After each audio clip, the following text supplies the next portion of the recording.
Hello दोस्तों, जय हिंद दोस्तों। आप सभी का स्टडी चैनल में बहुत बहुत स्वागत है। जैसा कि हम लोग इस वीडियो में बीपीएससी बिहार प्राथमिक शिक्षक का 5 विकल्पों वाला टेस्ट सीरीज देख रहे हैं, जो कि समान अध्ययन से संबंधित है और इन विषयों से प्रश्न पूछे जाएंगे। तो ये हमारा प्रैक्टिस सेट नंबर 3 है दोस्तों। कितना सेट हमारा 3 है। तो हम लोगों ने इससे पहले प्रैक्टिस सेट नंबर 1 और 2 देख चुके हैं। तो दोस्तों, अगर आप लोगों ने चैनल को सब्सक्राइब नहीं किया है तो प्लीज़ दोस्तों चैनल को सब्सक्राइब कर लीजिए, क्योंकि ये सभी प्रैक्टिस सेट बीपीएससी प्राथमिक शिक्षक के लिए बहुत ही इंपॉर्टेंट है। हम लोग इसमें समान अध्ययन का प्रैक्टिस सेट देख रहे हैं, जो कि प्रश्न 41 से स्टार्ट होगा। ये रहा हमारा सेट नंबर 3 दोस्तों, सेट 3। और इसमें 1 से लेकर 40 तक क्वेश्चन आपके दोस्तों मैथ और रीजनिंग के, किससे मैथ और रीजनिंग के क्वेश्चन, जो कि हम लोग इस वीडियो में नहीं देखेंगे दोस्तों। हम लोग इस वीडियो में समान अध्ययन जीके का प्रश्न देख रहे हैं। तो चलिए, हमारा पहला प्रश्न है, निम्नलिखित में से किन्हें काकोरी संयंत्र कांड में फांसी की सजा दिया गया था। तो किन्हें दिया गया था दोस्तों, ये देखिए, 1 ऑप्शन है, 2 ऑप्शन है, 3 ऑप्शन है, 4 ऑप्शन है, 5 ऑप्शन है। तो दोस्तों ये 5 ऑप्शन वाला पूरे फ्रेश सेट है दोस्तों, इसमें कोई लिपापोती नहीं है दोस्तों। तो चलिए, इसमें 41 प्रश्न का हम आंसर बताइए जल्दी से। तो अशफाक उल्ला खां और राम प्रसाद बिस्मिल, इन दोनों को फांसी दिया गया था दोस्तों, यानी कि उपयुक्त में से एक से अधिक, यानी कि ऑप्शन नंबर डी इसका राइट आंसर होगा। नेक्स्ट है हमारा, भारतीय संविधान संघर्ष से संबंधित निम्नलिखित घटनाओं को नीचे दिए गए कूट से उनके सही कालानुक्रम में चयन कीजिए। तो चलिए दोस्तों, सही कालानुक्रम में चयन करना है हम लोगों का। द्वितीय गोलमेज सम्मेलन, भारतीय राष्ट्रीय कांग्रेस का कराची अधिवेशन, भगत सिंह की फांसी और गांधी इरविन समझौता। तो कौन सा कालानुक्रम सही है दोस्तों इसका। तो चलिए, हमारा इनमें से जो करेक्ट आंसर होगा दोस्तों, ये होगा पहले गांधी इरविन समझौता, उसके बाद होगा भगत सिंह की फांसी, उसके बाद भारतीय राष्ट्रीय कांग्रेस का कराची अधिवेशन, उसका द्वितीय गोलमेज सम्मेलन। यानी कि आपका पहले 4 होगा, उसका 3 होगा, उसका 2 होगा, उसके बाद 1 होगा। तो ऑप्शन नंबर सी इसका करेक्ट आंसर होगा दोस्तों, 4 3 2 1। ऑप्शन नंबर सी इसका राइट आंसर है। नेक्स्ट है हमारा, बंगाल का प्रथम गवर्नर जनरल निम्न में से कौन सा था। तो इन 5 में से कौन सा था बंगाल का गवर्नर जनरल दोस्तों। तो करेक्ट आंसर है वारेन हेस्टिंग। कौन? वारेन हेस्टिंग था, यानी ऑप्शन नंबर ए इसका राइट आंसर है। नेक्स्ट है, युवा बंगाल आंदोलन किसने शुरू किया। तो इसका जो राइट आंसर होगा दोस्तों, वो है हेनरी विवियन डिरोजियो ने शुरू किया युवा बंगाल आंदोलन। हेनरी विवियन डिरोजियो ने, यानी ऑप्शन नंबर बी इसका राइट आंसर है। नेक्स्ट है हमारा, 1857 के प्रथम स्वतंत्रता संग्राम के दौरान कानपुर क्षेत्र ने अंग्रेज शासन का विरोध करना शुरू किया, जहां नाना साहेब के स्थित महल को इसके मुख्यालय के रूप में प्रयोग किया गया। तो क्या होगा दोस्तों, तो यह है बिठूर। क्या है? नाना साहेब के बिठूर स्थित महल को इसके मुख्यालय के रूप में प्रयोग किया गया, यानी ऑप्शन नंबर इसका राइट आंसर है। नेक्स्ट है, राशि में कुल संख्या है। तो राशि में दोस्तों कुल कितनी संख्या है, वो है कुल आपके 12। कितनी? कुल 12 संख्या है राशि में, यानी कि ऑप्शन नंबर बी इसका राइट आंसर होगा। नेक्स्ट है हमारा, कुद्रेमुख की खानों से उत्पादित लौह अयस्क कहाँ से निर्यात होता है। तो कुद्रेमुख की खानों से जो उत्पादित लौह अयस्क है वो कहाँ से निर्यात होता है दोस्तों। इसका जो राइट आंसर है वो है मंगलौर। कहाँ? मंगलौर से, यानी ऑप्शन नंबर सी इसका राइट आंसर है। चलिए, नेक्स्ट है हमारा प्रश्न नंबर 48, पश्चिम बंगाल में रानीगंज क्षेत्र किस लिए विख्यात है। क्या है? रानीगंज क्षेत्र जो पश्चिम बंगाल में है वो किसके लिए विख्यात है, वो है कोयला के लिए, यानी ऑप्शन नंबर 20 का राइट आंसर है। नेक्स्ट, चंद्रयान 3 को किस रॉकेट से लॉन्च किया गया। तो कौन से रॉकेट से, तो वो है LVM-3M4, यानी ऑप्शन नंबर सी इसका राइट आंसर है, LVM-3M4। नेक्स्ट है हमारा, पाक जल मडरू मध्य निम्न में से किन को अलग करता है। जो पाक जल डमरू मध्य जो है, पाक जल डमरू मध्य, वो निम्नलिखित में से किसको अलग करता है। इसका जो राइट आंसर है वो भारत और श्रीलंका को पाक जल डमरू मध्य अलग करता है, यानी ऑप्शन नंबर सी इसका करेक्ट आंसर है। नेक्स्ट है हमारा, कांवड़ झील पक्षी अभ्यारण्य जो है बिहार के मानचित्र में 1 2 3 में कहाँ है। 1 3 2 इसमें से कहाँ है दोस्तों। तो इसका जो करेक्ट आंसर है वो है आपका 2 में। कहाँ? 2 में है या 3 में है या 1 में है, या उपयुक्त में से एक से अधिक या किसी में नहीं। तो इसका जो करेक्ट आंसर होगा दोस्तों है 3 में। कहाँ? 3 में है, बेगूसराय में कांवड़ झील, यानी ऑप्शन नंबर 3 इसका राइट आंसर है। ऑप्शन नंबर ए इसका राइट आंसर है, जो कि 3 इसका करेक्ट आंसर होगा। नेक्स्ट है हमारा, वर्ष 2023 के G20 सम्मेलन में भारतीय शेरपा कौन है। तो भारतीय शेरपा है अमिताभ कांत। कौन है? अमिताभ कांत, यानी ऑप्शन नंबर सी इसका राइट आंसर है। नेक्स्ट है, अंतर्राष्ट्रीय सांख्यिकी पुरस्कार 2023 किसने जीता या जीते हैं। तो किसने जीते हैं, यह है के राधाकृष्ण राव। कौन है? के राधाकृष्ण राव, यानी ऑप्शन नंबर 1 इसका करेक्ट आंसर है, ऑप्शन नंबर ए। नेक्स्ट है, जुलाई 2023 में नई दिल्ली में भारत 6G अलायंस किसने लॉन्च किया है। तो कौन ने लॉन्च किए हैं दोस्तों। इसका जो राइट आंसर है अश्वनी वैष्णव ने नई दिल्ली में भारत 6G अलायंस लॉन्च किए हैं। नेक्स्ट है अंतर्राष्ट्रीय अंतरिक्ष अनुष्ठान पर जाने वाली सऊदी अरब की पहली महिला यात्री यानी एस्ट्रोनॉट कौन बनेगी? तो कौन बनेगी दोस्तों? इसका जो राइट आंसर है वो है रियाना बरनावी। कौन है? रियाना बरनावी। ऑप्शन नंबर है इसका राइट आंसर है। नेक्स्ट है क्रिकेट टूर्नामेंट रणजी ट्रॉफी 2023 का खिताब किसने जीता? तो इसका जो करेक्ट आंसर है वो जीता सौराष्ट्र ने 2023 का रणजी का खिताब, यानी ऑप्शन नंबर बी इसका राइट आंसर है। नेक्स्ट है हमारा दोस्तों, निम्न में से कौन सा देश जंगली जानवरों को कानूनी अधिकार देने वाला पहला देश बन गया है? तो इनमें से कौन सा देश था? वो है इक्वाडोर, जो है जंगली जानवरों को कानूनी अधिकार देने वाला पहला देश बना। ऑप्शन नंबर बी इसका राइट आंसर है। नेक्स्ट हमारा रिसर्च एंड एनालिसिस विंग यानी रा का नया प्रमुख किसे बनाया गया है? तो जो नए प्रमुख बने वो है रवि सिन्हा। कौन है? रवि सिन्हा, यानी ऑप्शन नंबर बी इसका राइट आंसर है रवि सिन्हा। नेक्स्ट है औरंगजेब ने किस सिख गुरु या गुरुओं की हत्या करवाई? तो किसकी हत्या करवाई थी दोस्तों? वो करवाई थी गुरु तेग बहादुर की। तो गुरु तेग बहादुर, यानी ऑप्शन नंबर बी इसका राइट आंसर है। Option number B Guru Tegh Bahadur. Next है मीन कैंप किस लेखक या लेखकों द्वारा लिखी गई है? तो किसके द्वारा ये लिखी गई है? हिटलर के द्वारा मीन कैंप, यानी ऑप्शन नंबर ए इसका राइट आंसर है। नेक्स्ट है राजा राम मोहन राय द्वारा ब्रह्म समाज की स्थापना की गई थी। तो कब की गई थी ब्रह्म समाज की स्थापना दोस्तों? वह है आपका 1828 ईस्वी, यानी कि ऑप्शन नंबर सी इसका राइट आंसर है। नेक्स्ट हमारे सिकंदर के हमले के समय उत्तर भारत पर निम्नलिखित राजवंशों में से किस एक का शासन था? तो जब सिकंदर हमला किया था उस समय नंद वंश का शासन था उत्तर भारत पर, यानी ऑप्शन नंबर ए इसका राइट आंसर है। नेक्स्ट हमारा श्रवण बेलगोला पर कहाँ पर स्थित है? तो कहाँ स्थित है दोस्तों श्रवण बेलगोला? ना कि उड़ीसा में, ना केरल में, ना तमिलनाडु में, ना गोवा में, यानी कि उपयुक्त में से एक से कोई भी नहीं होगा दोस्तों, यानी ऑप्शन नंबर ई इसका राइट आंसर है। नेक्स्ट है पंचतंत्र किसके द्वारा लिखी गई है? तो पंचतंत्र जो है उसके राइटर कौन है दोस्तों? तो उनके राइटर हैं आपके विष्णु शर्मा, यानी कि Vishnu Sharma. Option number B इसका राइट आंसर होगा विष्णु शर्मा। चलिए विष्णु शर्मा में ऑप्शन में टिक मार दीजिए। नेक्स्ट है फ्रेंच ईस्ट इंडिया कंपनी का स्थापना इस साल हुई। कब हुई फ्रेंच ईस्ट इंडिया कंपनी की स्थापना? हुई 1664 ईस्वी, यानी कि ऑप्शन नंबर है इसका राइट आंसर होगा। नेक्स्ट है प्लासी का युद्ध मैदान कहाँ स्थित है? तो कहाँ स्थित है दोस्तों प्लासी का युद्ध का मैदान? ये जो राइट आंसर होगा ये होगा आपका तत्कालीन बंगाल में। कहाँ? तत्कालिक बंगाल में स्थित है, यानी ऑप्शन नंबर बी इसका राइट आंसर है। नेक्स्ट है हमारा गंगा नदी के प्रमुख स्रोत क्या हैं? तो इसका जो प्रमुख स्रोत है वह भागीरथी एवं अलकनंदा है, यानी कि ऑप्शन नंबर है इसका राइट आंसर होगा। नेक्स्ट हमारा भूकंप की तीव्रता मापने के पैमाने को क्या कहा जाता है? तो पैमाने को जो कहते हैं वो क्या कहते हैं दोस्तों? इसका जो राइट आंसर है रिएक्टर पैमाना। ऑप्शन नंबर बी इसका राइट आंसर होगा। चलिए नेक्स्ट है हमारा पृथ्वी के वायुमंडल का सर्वाधिक जो घनत्व है वो कहाँ पर होता है? तो इन पाँचों में से सर्वाधिक घनत्व कहाँ होता है दोस्तों वायुमंडल का? तो इसका जो राइट आंसर है वो होता है क्षोभ मंडल या कि ट्रोपोस्फीयर में, यानी ऑप्शन नंबर है इसका राइट आंसर है। नेक्स्ट भारत में उष्णकटिबंधीय सदाबहार वन कहाँ पाए जाते हैं? तो ये आपके केरल में पाए जाते हैं उष्णकटिबंधीय सदाबहार वन, यानी ऑप्शन नंबर है इसका राइट आंसर है। नेक्स्ट हमारा चक्रवात निम्नलिखित में से किस कारण से आता है? तो चक्रवात आने का निम्नलिखित में से कौन सा कारण है दोस्तों? ये है आपका निम्न दाब के कारण चक्रवात आती है, यानी कि ऑप्शन नंबर ए इसका राइट आंसर होगा। नेक्स्ट हमारा प्राथमिक शिक्षा के मौलिक अधिकारों को संविधान में कब जगह दी गई? तो कब जगह दी गई प्राथमिक शिक्षा को मौलिक अधिकार के रूप में? इसका जो राइट आंसर है आपका जो है दोस्तों 2001 में, या फिर 2002 में, या 2003 में, या 2000।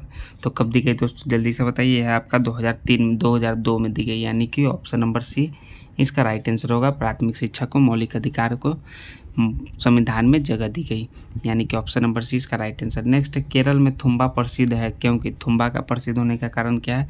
क्योंकि एक रॉकेट लॉन्चिंग स्टेशन है थुम्बा, यानी ऑप्शन नंबर सी इसका करेक्ट आंसर है। केरल में थुम्बा इसलिए प्रसिद्ध है। नेक्स्ट वार एंड पीस पुस्तक किसके द्वारा लिखी गई है? तो वार एंड पीस पुस्तक के लेखक कौन है? वो है आपके लियो टॉल्स्टॉय। कौन है? लियो टॉल्स्टॉय, यानी कि ऑप्शन नंबर सी इसका राइट आंसर है। नेक्स्ट है हमारा 1953 में पहला पिछड़ा वर्ग आयोग की अध्यक्षता में नियुक्त किया गया था। तो किनकी अध्यक्षता में पिछड़ा वर्ग आयोग नियुक्त किया गया था दोस्तों? वो है काका कालेलकर। कौन है? काका कालेलकर, यानी ऑप्शन नंबर है इसका राइट आंसर है। नेक्स्ट हमारा लोकतंत्र की सफलता का मापदंड क्या है? तो लोकतंत्र की सफलता का मापदंड क्या है? जनता के प्रति उत्तरदायी शासन की स्थापना सही है, आर्थिक विविधताओं में सामंजस्य और नागरिकत्व की गरिमा वृद्धि, सामाजिक न्याय की स्थापना, यानी कि उपयुक्त में से एक से अधिक कारण है दोस्तों, यानी ऑप्शन नंबर डी इसका करेक्ट आंसर है 76 का। नेक्स्ट उदारीकरण का अर्थ क्या है? तो उदारीकरण का अर्थ इनमें से क्या है? वो है निजी स्वतंत्रता, बाजार की शक्तियों की स्वतंत्रता एवं अनियंत्रण की नीति का अनुसरण करना, यही है उदारीकरण का अर्थ, यानी ऑप्शन नंबर बी इसका करेक्ट आंसर होगा। नेक्स्ट है आर्थिक सुधारों का अर्थ होता है, ये प्रश्न नंबर 78 का आर्थिक सुधारों का अर्थ क्या होता है दोस्तों? तो इसका अर्थ होता है पुरानी नीतियों में बदलाव एवं नीतियों का नए सिरे से निर्माण करना। क्या है? पुरानी नीतियों में बदलाव एवं नीतियों का नए सिरे से निर्माण करना, यह है आर्थिक सुधारों का अर्थ, यानी कि ऑप्शन नंबर ए इसका राइट आंसर होगा 78 प्रश्न का। नेक्स्ट हमारा निम्न में कौन सा मानव सूचकांक विकास सूचकांक यानी ह्यूमन डेवलपमेंट इंडेक्स में शामिल नहीं है? तो इनमें से कौन शामिल नहीं है दोस्तों? इसका जो करेक्ट आंसर है वो है सामाजिक असमानता, जो है ह्यूमन डेवलपमेंट इंडेक्स में शामिल नहीं है, यानी ऑप्शन नंबर सी इसका राइट आंसर है। नेक्स्ट हमारा मिश्रित अर्थव्यवस्था का अर्थ है। तो मिश्रित अर्थव्यवस्था मतलब होता है दोस्तों, क्या होता है? ये होता है आपका सार्वजनिक तथा निजी क्षेत्रों का अस्तित्व, यानी ऑप्शन नंबर सी इसका राइट आंसर है। नेक्स्ट है हमारा निम्नलिखित में कौन अचल पूंजी है? तो अचल पूंजी इनमें से कौन है दोस्तों? कोयला, पेट्रोल, कच्चा माल कौन है? तो इसका जो करेक्ट आंसर है, ना ही कोयला है, ना ही पेट्रोल है, ना कच्चा माल है, उपयुक्त में से कोई भी नहीं अचल पूंजी, यानी कि ऑप्शन नंबर डी इसका राइट आंसर है। नेक्स्ट है आपदा प्रबंधन के 3 प्रमुख अंगों में एक निम्नलिखित में शामिल नहीं है। तो कौन शामिल नहीं है आपदा प्रबंधन के प्रमुख अंगों में? वो है आपका करेक्ट आंसर आपदा के दौरान धार्मिक अनुष्ठानों का आयोजन करना, ये जो है प्रमुख 3 अंगों में शामिल नहीं, यानी ऑप्शन नंबर सी इसका राइट आंसर होगा। नेक्स्ट है हमारा अंटार्कटिका में तीसरे भारतीय शोध केंद्र की स्थापना किस नाम से की गई है? तो इसका क्या नाम है दोस्तों? वो है भारती। क्या नाम है? भारती, यानी ऑप्शन नंबर बी इसका राइट आंसर है। नेक्स्ट है हमारा स्वतंत्र भारत के प्रथम गवर्नर जनरल यानी कि महाराज्यपाल कौन थे? तो इसका जो करेक्ट आंसर होगा वो है लॉर्ड माउंटबेटन थे, प्रथम गवर्नर जनरल स्वतंत्र भारत के, यानी कि ऑप्शन नंबर 20 का राइट आंसर है। निम्नलिखित में से किसे भारत का मैनचेस्टर कहा जाता है? तो भारत का मैनचेस्टर इनमें से किसे कहा जाता है? वो है अहमदाबाद को भारत का मैनचेस्टर, यानी कि ऑप्शन नंबर ए इसका राइट आंसर है। बिहार का अंतिम अफगान शासक कौन था? तो वो था दाऊद खां करमानी है। कौन था? दाऊद खां करमानी, यानी कि ऑप्शन नंबर इसका राइट आंसर है। नेक्स्ट है हमारा बिहार आए यूरोपीय यात्रियों में कौन चिकित्सक भी था? तो कौन था दोस्तों? वो था आपका जॉन मार्शल, जो यूरोपीय चिकित्सक भी था, यानी ऑप्शन नंबर ए इसका राइट आंसर है। तिलका मांझी को वर्तमान बिहार के किस शहर में फांसी दी गई थी? तो तिलका मांझी को वर्तमान बिहार के किस शहर में फांसी दी गई थी दोस्तों? इसका जो राइट आंसर है वो है भागलपुर में फांसी दी गई थी, यानी कि ऑप्शन नंबर ए इसका राइट आंसर है भागलपुर। नेक्स्ट है हमारा फुलकारी कढ़ाई किस राज्य से संबंधित है? फुलकारी कढ़ाई जो है आपको किस राज्य से संबंधित है दोस्तों? है पंजाब से, यानी ऑप्शन नंबर बी इसका राइट आंसर है पंजाब। नेक्स्ट हमारा किस भारतीय शास्त्रीय नृत्य शैली का शाब्दिक अर्थ है कथा अभिनय? तो किसका अर्थ है कथा अभिनय दोस्तों? इसका जो करेक्ट आंसर है वो कथकली का नाम है, जो अर्थ है शाब्दिक अर्थ कथा अभिनय, तो इसका करेक्ट आंसर बी है। नेक्स्ट योनि किस ओर जाती है? तो योनि किस ओर जाती है दोस्तों? ये साइंस के क्वेश्चन है, वो है ग्राभाशय ग्रीवा की ओर, यानी कि ऑप्शन नंबर सी इसका राइट आंसर है। नेक्स्ट हमारा कौन से गैस का उपयोग चिप्स को ऑक्सीकृत होने से रोकने के लिए किया जाता है? तो चिप्स को ऑक्सीकृत होने से रोकने के लिए कौन सा गैस का उपयोग करते हैं दोस्तों? इसका जो राइट आंसर है N2, यानी ऑप्शन नंबर सी इसका राइट आंसर है। निम्न में से किसकी कोई इकाई नहीं है? तो कौन सा इसका करेक्ट आंसर है? फोकल लेंथ इसका है, शक्ति है, लेंस का शक्ति का है, यानी कि उपयुक्त में से कोई भी नहीं ऑप्शन होगा, यानी ऑप्शन नंबर ई इसका करेक्ट आंसर होगा दोस्तों। नेक्स्ट है मनुष्यों में महिलाओं में यौन गुणसूत्रों का सेट होता है। तो कैसा सेट होता है दोस्तों? इसका जो करेक्ट आंसर है वो है XX, यानी कि ऑप्शन नंबर ए इसका राइट आंसर है। नेक्स्ट किसमें पतली कोशिका भीति के साथ अपेक्षाकृत गैर विशिष्ट कोशिकाएं होती है? तो किसमें होती है दोस्तों? वो होती है पैरेनकाइमा में। किसमें? पैरेनकाइमा में, यानी ऑप्शन नंबर 20 का राइट आंसर है। नेक्स्ट है परमाणु बलों के सिद्धांत की खोज किसने की?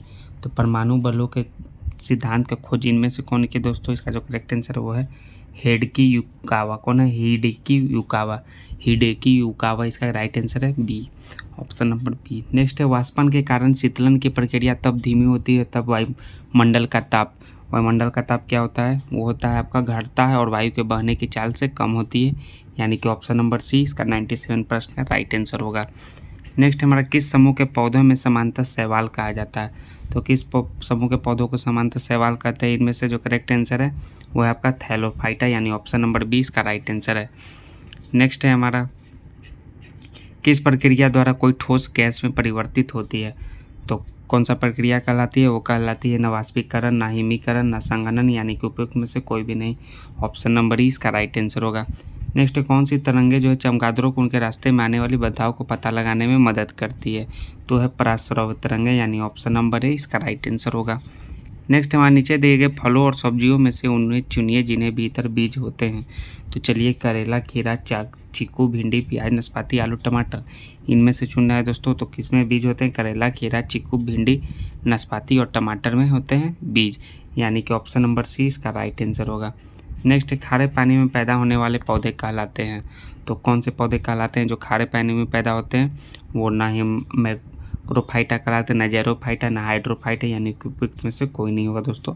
ऑप्शन नंबर ई इसका राइट आंसर है। नेक्स्ट है तरंग, चाल, आयाम, तरंग दैर्ध्य, धैर्य और आवृत्ति सभी को क्या कहा जाता है? तो दोस्तों सभी को तरंग की विशेषताएं कहते हैं, यानी ऑप्शन नंबर बी इसका करेक्ट आंसर होगा। नेक्स्ट है राजाजी राष्ट्रीय पार्क किसका एक प्राकृतिक आवास है? तो ये जो है आपका एशियाई हाथी का प्राकृतिक आवास है, यानी कि ऑप्शन नंबर बी इसका राइट आंसर है।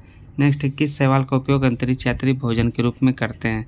तो वो शैवाल है क्लोरेला। कौन है? क्लोरेला, यानी ऑप्शन नंबर ए इसका राइट आंसर होगा। नेक्स्ट है प्रकाशित यानी कि ऑप्टिकल फाइबर्स में सिग्नल कैसे प्रेषित होता है? तो कैसे होता है दोस्तों? ये होता है संपूर्ण आंतरिक परावर्तन के कारण ऑप्टिकल फाइबर में सिग्नल प्रेषित, यानी कि ऑप्शन नंबर सी इसका करेक्ट आंसर है। नेक्स्ट है रसायन शास्त्र में साबुन यानी कि सौंफ किसका लवण है? तो ये पांचों में से किसका लवण है? वो है करेक्ट आंसर वसा एसिड का है रसायन शास्त्र में साबुन लवण, यानी ऑप्शन नंबर ए इसका राइट आंसर होगा। नेक्स्ट, हमारे देश में एक स्थान है जिसे ठंडा रेगिस्तान कहते हैं। यह क्षेत्र ऊंचा, सूखा और समतल है। यह क्षेत्र स्थित है। तो यह क्षेत्र कहाँ स्थित है? यह लेह लद्दाख में स्थित है, यानी कि ऑप्शन नंबर सी इसका राइट आंसर है। चलिए, नेक्स्ट है हमारा मृत मछली में से निकलने वाली जो दुर्गंध किन यौगिकों के कारण होती है? तो इसका प्रमुख कारण है अमीनो यौगिक के कारण है दुर्गंध जो निकलती है मृत मछली से, यानी ऑप्शन नंबर इसका राइट आंसर है। बायोगैस के मुख्य घटक कौन है? तो इसको जो मुख्य घटक हैं दोस्तों वो है मीथेन बायोगैस के, यानी ऑप्शन नंबर बी इसका करेक्ट आंसर है। नेक्स्ट है निम्नलिखित में से क्या कृत्रिम पारिस्थितिक तंत्र का उदाहरण है? तो कौन है दोस्तों? यह है आपका बगीचा जो है कृत्रिम पारिस्थितिक तंत्र का उदाहरण है, यानी ऑप्शन नंबर इसका करेक्ट आंसर है। नेक्स्ट है निम्नलिखित में कौन प्राणी जगत के संधिपाद यानी कि ऑर्थोपोडा समूह से संबंधित नहीं है? तो कौन नहीं है? तो तितली है, तिलचोट्टा है, तिलचट्टा भी है, कॉकरोच भी है, मकड़ी भी है, यानी कि उपयुक्त में से कोई भी नहीं होगा। ऑप्शन नंबर ई इसका राइट आंसर होगा दोस्तों। नेक्स्ट है निम्नलिखित में से किस तत्व की परमाणु त्रिज्या सबसे अधिक होती है? तो परमाणु त्रिज्या जो सबसे अधिक होती है वो लिथियम की होती है, यानी कि ऑप्शन नंबर ए इसका राइट आंसर है। नेक्स्ट, वह कौन अम्ल है जो चींटी के डंक में प्राकृतिक रूप से पाए जाते हैं? तो अब कौन सा अम्ल है दोस्तों? वो है आपका ऑक्जेलिक अम्ल, यानी कि ऑप्शन नंबर ए इसका राइट आंसर है ऑक्जेलिक अम्ल। तो चलिए, नेक्स्ट है हमारा यक्ष्मा रोग पैदा करने वाला मुख्य कारक कौन है? तो मुख्य कारक है जो है माइकोबैक्टीरियम जो है यक्ष्मा रोग पैदा करने वाला, यानी ऑप्शन नंबर इसका करेक्ट आंसर है। नेक्स्ट, बाह्य अंतरिक्ष में किसी अंतरिक्ष यात्री को आकाश कैसा दिखाई देगा? तो कैसा दिखाई देगा? वो काला दिखाई देगा, यानी ऑप्शन नंबर बी इसका करेक्ट आंसर है। नेक्स्ट, हमारा दौड़ के दौरान धावक का गुरुत्व केंद्र कहाँ होता है? तो गुरुत्व केंद्र जो धावक का होता है वो होता है आपका शरीर के मध्य में, यानी कि ऑप्शन नंबर सी इसका करेक्ट आंसर है। रुधिर कैंसर का दूसरा नाम क्या है? तो रुधिर कैंसर का दूसरा नाम ल्यूकीमिया है, ल्यूकोपुनिया है, यानी कि उपयुक्त में से एक से अधिक नाम है, यानी कि ऑप्शन नंबर डी इसका करेक्ट आंसर है। नेक्स्ट है हमारा निम्नलिखित कथनों में से कौन सा कथन सही है? तो इन पांचों में से कौन सा कथन सही है दोस्तों? तो देखिए, जल एक चक्रीय संसाधन है, यह कथन सही है दोस्तों। तो ऑप्शन नंबर ए ही इसका करेक्ट आंसर है दोस्तों। नेक्स्ट है हमारा इस प्रश्न का 120वां प्रश्न। इस टोटल 80वां प्रश्न, किसी तालाब के तल में पाए जाने वाले अपघटकों के उदाहरण कौन है? तो अपघटकों के उदाहरण कौन है? वह है कसभिका, यानी कि ऑप्शन नंबर 20 का करेक्ट आंसर है कसाभिका। तो दोस्तों हम लोगों ने इसमें पूरे 141 से लेकर के 120 प्रश्नों तक, पूरे 80 प्रश्नों तक देखे जो कि समान अध्ययन से रिलेटेड थे। तो दोस्तों अगर आपको ये वीडियो, आपको ये प्रैक्टिस सेट अच्छा लगा हो तो प्लीज़ दोस्तों चैनल को सब्सक्राइब कीजिए। तो हम लोग अपने नेक्स्ट वीडियो में प्रैक्टिस सेट नंबर 4 लेकर मिलेंगे। तब तक ले जय हिंद दोस्तों। थैंक यू दोस्तों।